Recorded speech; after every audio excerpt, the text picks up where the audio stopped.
नमस्कार साथियों, स्वागत है आप सभी का वाईफाई स्टडी 2.0 पर। मैं हूं अंकित अवस्थी। आप हैं मेरे साथ में एक ऐसी खबर की चर्चा करने के लिए जो संभव है आप सभी को चिंता में डाल सकती है। चिंता किस बात की है? चिंता इस बात की है जनाब कि 84 देशों के 500 मिलियन लोगों का व्हाट्सएप नंबर लीक हो गया है।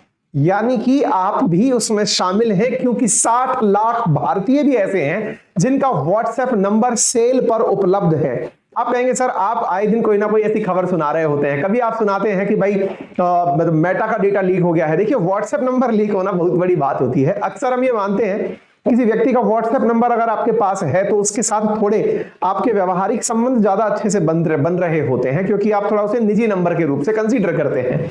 आपके सामने कुछ खबरें प्रकाशित की जा रही हैं जिन्हें देख करके आप अंदाजा लगा सकते हैं। 500 मिलियन यूजर, बिजनेस स्टैंडर्ड की खबर है, बिजनेस टुडे, मिंट सबने लिया है कि व्हाट्सएप का डेटा ब्रीच हुआ है और 500 मिलियन यूजर के फोन नंबर यहां पर सेल के लिए उपलब्ध हैं। आपको मैं जानकारी के रूप में बता दूं कि जितनी कई देशों की आबादी नहीं है, उससे ज्यादा व्हाट्सएप के यूजर्स हैं वर्ल्ड के अंदर, और दुनिया में सबसे ज्यादा जो यूजर्स व्हाट्सएप के हैं वो इंडिया में उपस्थित है। और इंडिया के अंदर जो उपस्थित यूजर्स हैं उनके लिए ही नहीं, पूरी दुनिया के लिए चिंता की बात है, क्योंकि 84 कंट्रीज हैं। और ये न्यूज कहां से बाहर निकल के आई? एक साइबर न्यूज नामक साथियों एक चैनल है, साइबर न्यूज नामक एक वेबसाइट है, जिसने सबसे पहले आकर के ये जानकारी उपलब्ध कराई है और कहा है कि उन्होंने बकायदा इस जानकारी को एक वेल नॉन हैकिंग कम्युनिटी से प्राप्त किया है। और वहां पर जो सबसे बड़ी बात निकल कर आई है वो ये है कि जो कम्युनिटी है वो ये क्लेम कर रही है कि 487 मिलियन व्हाट्सएप यूजर्स का डेटा उपलब्ध है, जो कि व्हाट्सएप पर उपस्थित जो क्राउड है लगभग 2 बिलियन की, उस 2 बिलियन का लगभग 25% क्राउड इन लोगों के पास है। अगर यहां पर आंकड़ों की नजर डाली जाए तो व्हाट्सएप का जो डेटा लीक हुआ है इसके अंदर यूएस का डेटा मात्र $7,000 में उपलब्ध है। यानी अगर 80 का भाव भी लगाएं तो 8 7 56 6 लाख रुपए के अंदर आपको पूरा अमेरिका का व्हाट्सएप डेटा मिल जाएगा। वैसे ही यूके का $2500 के अंदर आपको डेटा मिल रहा है, जर्मनी का $2000 के अंदर आपको डेटा मिल रहा है। दुनिया के तमाम देश आपके सामने स्क्रीन पर दिखाई पड़ रहे हैं, जिसमें इजिप्ट है, इटली है, यूएसए है, सऊदी अरेबिया है, फ्रांस, टर्की, ये सारे के सारे देश शामिल हैं जिनके अंदर डेटा मार्केट के अंदर उपलब्ध है। इंडियन करेंसी में आपके सामने आज के भाव से 5,71,000 रुपए के अंदर आपको ये डेटा उपलब्ध करवाया जा रहा है। जर्मनी का डेटाबेस 2500 रुपए में अप्रोक्सीमेटली आपको उपलब्ध करवाया जा रहा है। ठीक है, तो अब बात ये निकल कर आती है कि साहब ये अल्टीमेटली हुआ कैसे, कहां हुआ, कौन कौन से देश का सबसे बड़ा नंबर निकल कर आया? तो सबसे बड़ा नंबर निकल कर आया है अमेरिका का। अमेरिका के लगभग 32 मिलियन लोगों का डेटा लीक हुआ है। वहीं यूके के लगभग 11 मिलियन लोगों का डेटा लीक हुआ है। सबसे बड़े देशों में इजिप्ट शामिल है, जिसका 45 मिलियन लोगों का डेटा लीक हुआ, और इटली, उसका 35 मिलियन लोगों का डेटा लीक हुआ है। इंडिया में 6 मिलियन व्हाट्सएप यूजर्स का डेटा लीक हुआ है। और ऐसी जानकारी के लिए इस साइबर न्यूज नामक नेटवर्क ने जो कार्य किया वो भी बड़ा अतरंगी था। उन्होंने इस हैकर से, यानी कि जो वेबसाइट है जो कि इस प्रकार की चीजें दे रही है, उनसे सैंपल मांगा। जैसे होता है ना कि साहब मेरे पास में असली सोना है, चोरी का माल है, बोले ला कोई सैंपल दे ताकि मैं उसको टेस्टिंग करके पता लगा पाऊं कि ये वाकई में तेरे पास असली माल है या तो बेवकूफ बना रहा है। तो इस प्रकार से हैकर ने प्रॉपर तरीके से उन्हें सैंपल उपलब्ध कराया इस साइबर न्यूज नामक वेबसाइट को। और जब जानकारी उपलब्ध कराई तो उन्होंने 1097 तो यूके के लोगों के नंबर दिए और 817 यूएस के लोगों के नंबर दिए कि एक बार इन्हें चेक कर लो, संतुष्टि कर लो, यही नंबर है उन लोगों का जो हमारे पास है। अब बात बहुत बड़ी छिड़ गई कि साहब अल्टीमेटली एक बात बताइए, मेटा जो कि मार्क जकरबर्ग की कंपनी है, उससे इतना बड़ा डेटा हो निकल रहा है। एक बहुत बड़ा सवाल आप सबके मन में भी आना चाहिए, और वो सवाल ये है कि सरकारें क्या कर रही हैं? फिर हमारा डेटा सुरक्षित है भी या नहीं है? क्या कोई सरकार इस पर कोई कानून लेकर आ रही है ना? और अल्टीमेटली वो जो भारत सरकार डेटा प्राइवेसी बिल लेकर आ रही थी उसका हुआ क्या? कम से कम वो तो बता दो, कुछ हुआ भी है कि नहीं हुआ है? वो सारी बातें मैं आपको इसके अंदर बताऊंगा। साथियों, असल में यहां पर जो सबसे इंपॉर्टेंट चीज आपको पता होनी चाहिए वो ये है कि ये डेटा लीक कैसे हुआ। अब मैं आपको उसके पीछे का कारण बताता हूं। आप में से मेरे बहुत सारे साथी ऐसे होंगे जो वेबसाइट के थ्रू व्हाट्सएप यूज करते हैं। जैसे आपके फोन के अंदर व्हाट्सएप यूज होता है एप्लीकेशन के माध्यम से।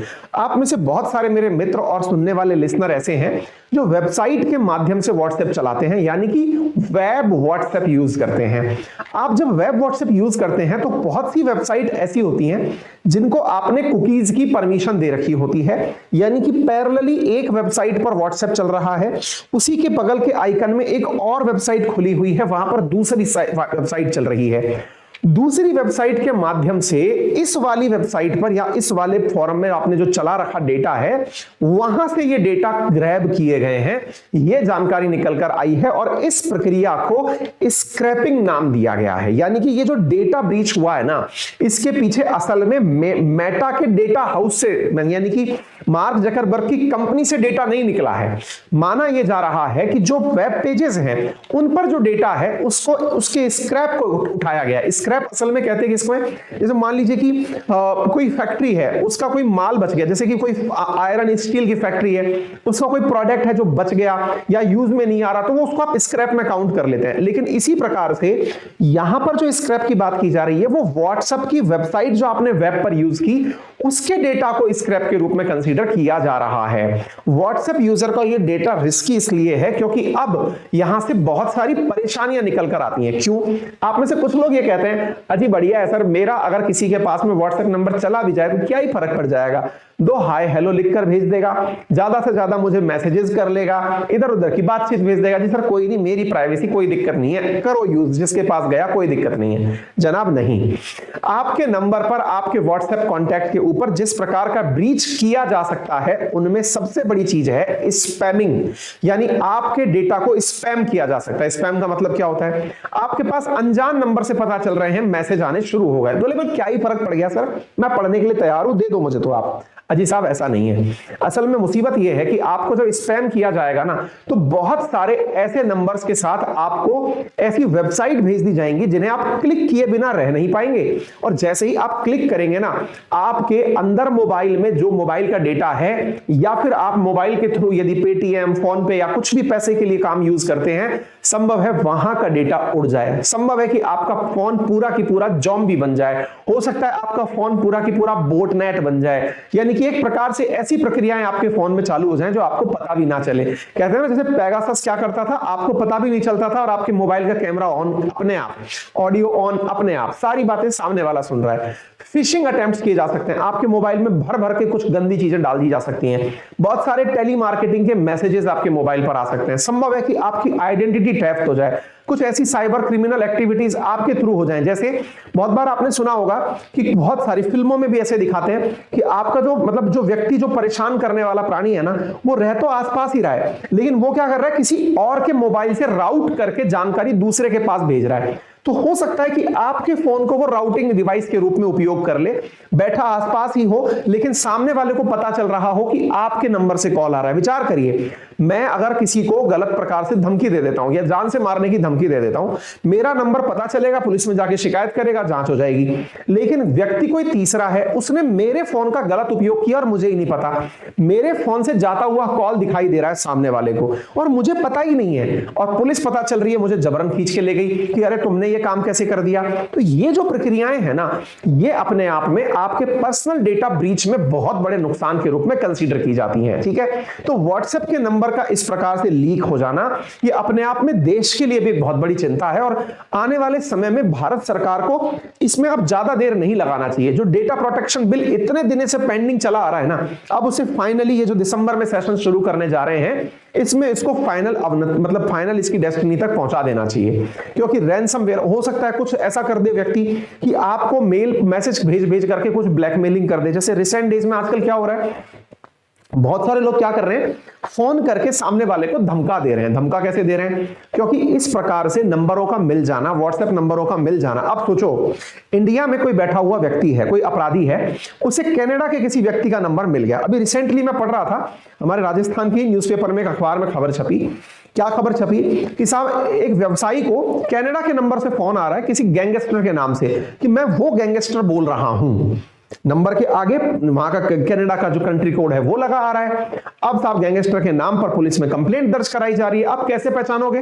व्हाट्सएप कॉल आ रहा है, दूसरे देश से कॉल आ रहा है, आपको लग रहा है कि यार ये तो व्यक्ति विदेश से बैठ के कॉल कर रहा है, और क्या पता उसने आपका नंबर इस प्रकार से एक्सेस कर लिया हो कि बैठा यहीं पर हो, इंडिया में ही दिखे वहां से, ताकि आपको कुछ पता भी ना चले और सारी की सारी पुलिस गलत दिशा में भटक जाए। इस प्रकार की घटनाओं को रैनसमवेयर में कंसीडर किया जाता है। कुछ संभव है कि आपका डेटा चोरी हो जाए, इसे स्पाईवेयर में कंसीडर किया जा सकता है। हो सकता है जबरदस्ती बहुत सारे एडवर्टाइज आपके पास भेज दिए जाएं, इन्हें एडवेयर में काउंट किया जाता है। हो सकता है जबरदस्ती की चीजें, ट्रोजन्स, बॉटनेट्स आपके मोबाइल के अंदर डाल दिए जाएं। इसी वजह से अगर आपको याद हो, कुछ दिनों पहले मैंने इस पे सेशन भी किया था कि टेलीग्राम के फाउंडर ने कहा था कि व्हाट्सएप जो है वो सर्विलांस टूल की तरह से है, उसका उपयोग नहीं करना चाहिए। ये टेलीग्राम के फाउंडर ने कहा था।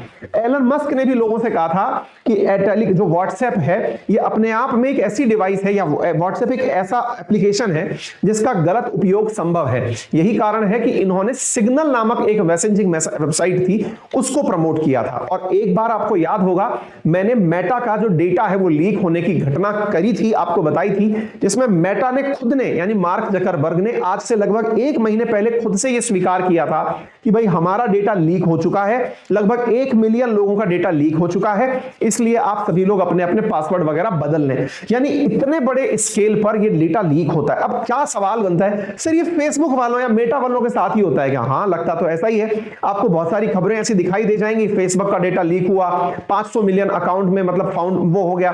ऐसे ही इंस्टाग्राम का डेटा लीक हुआ, 49 मिलियन यूजर्स का डेटा लीक हो गया था 2019 के अंदर। इसके अलावा लिंक्डइन का भी एक बार डेटा लीक हुआ 500 मिलियन लोगों का। हमारा डेटा सुरक्षित हो, इसके लिए सरकारों को अब क्या चाहिए कि ये जितनी भी सोशल मीडिया फर्म्स हैं इन सबको किसी सख्त कानून से बांधा जाए ताकि इनको इसका महत्व समझ में आए। इसके लिए सबसे ज्यादा आवश्यकता क्या है? आवश्यकता है हमारे प्रोटेक्शन बिल की आने की, यानी कि प्रोटेक्शन जो पर्सनल डेटा प्रोटेक्शन बिल है उसके आने की। और ये सबसे इंपॉर्टेंट बात है कि व्हाट्सएप जो है उसके डेटा लीक के ऊपर पहले भी वर्ष 2021 में 266 मिलियन मतलब डॉलर का इनके ऊपर यूरोपियन यूनियन ने पनिशमेंट लगाया था जब इनका डेटा लीक हुआ था। यही कारण है कि भारत सरकार भी अब प्लानिंग कर रही है 500 करोड़ रुपए की पेनल्टी प्लान करने का, यदि किसी सोशल मीडिया प्लेटफॉर्म से किसी का डेटा ब्रीच होता है, डेटा लीक होता है। मैं आपको बता दूं, पर्सनल प्रोटेक्शन डेटा बिल नवंबर में फिर से सुर्खियों में है। सरकार ड्राफ्ट करके दिसंबर में संभव है कि सरकार इसको बिल के रूप में सामने रख दे। कहा जा रहा है कि आने वाले जो पर्सनल डेटा प्रोटेक्शन बिल है उसमें कंपनियां लोगों का पर्सनल डेटा अपने पास नहीं रख पाएंगी। बायोमेट्रिक डेटा के लिए उन्हें पर्सनल अप्लाई करना होगा, केवाईसी के लिए 6 महीने तक का इंतजार करना होगा। यानी भविष्य में आपका फाइनेंशियल डेटा, बायोमेट्रिक डाटा या फिर आपके कास्ट सर्टिफिकेट वगैरह की जानकारी जो है उसे बहुत ज्यादा तरीके से इस्तेमाल नहीं किया जा सकेगा। फिलहाल के लिए इतना ही। जानकारी अगर पसंद आई हो तो इसे जरूर लाइक करें, साथियों से शेयर करें, चैनल पर नए हैं तो सब्सक्राइब करें, यूज करें मेरा रेफरल कोड अंकित10 to avail 10% discount on all type of subscriptions on Unacademy.